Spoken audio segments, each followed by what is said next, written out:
નમસ્કાર મિત્રો, સ્વાગત છે તમારું આપણી યુટ્યુબ ચેનલમાં. અને આજે આપણે વાત કરીએ જાણો નવરાત્રિનું મહત્ત્વ અને નવરાત્રિનો ઇતિહાસ. નવરાત્રિ જે શબ્દ સાંભળતા જ સૌના મગજમાં સુંદર આભૂષણો, માતાજીના નવ સ્વરૂપો અને સૌના પ્રિય એવા ગરબા ગુંજવા લાગે છે. દર વર્ષ આવતો આ તહેવાર આમાં તો સમગ્ર વિશ્વમાં ગુજરાતીઓની ઓળખ છે. જેમ કહેવાય છે કે જ્યાં જ્યાં વસે ગુજરાતી ત્યાં સદાકાળ ગુજરાત. તેમજ આમ પણ કહી શકાય કે જ્યાં જ્યાં હોય ગુજરાત ત્યાં હોય ગરબા.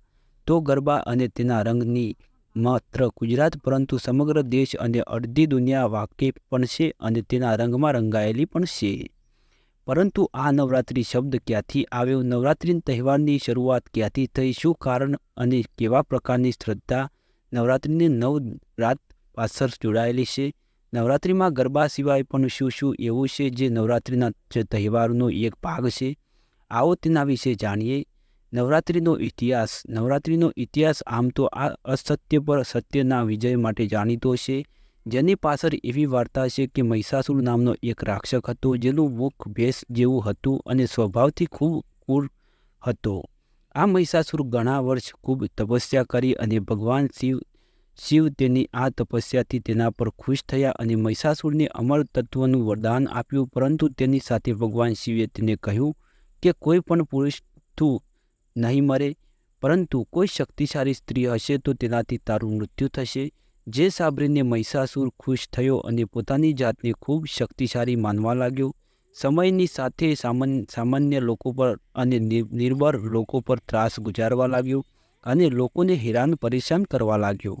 મહિષાસુરના ત્રાસથી બ્રહ્મા, વિષ્ણુ અને મહેશ એટલે કે ભગવાન શંકર મળ્યા અને તેઓએ નક્કી કર્યું કે આપણે એક એવી શક્તિનું સર્જન કરીએ જે મહિષાસુરનો વધ કરે અને નિર્દોષ લોકોને તેના ત્રાસથી છુટકારો અપાવે.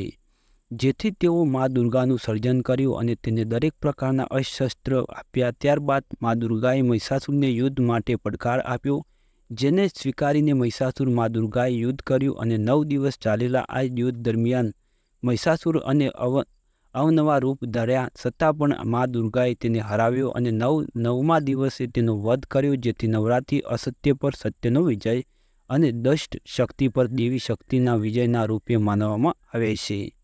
બીજી એક વાર્તા પ્રમાણે ભગવાન શ્રી રામનું યુદ્ધ રાવણ સાથે શરૂ થવાનું હતું.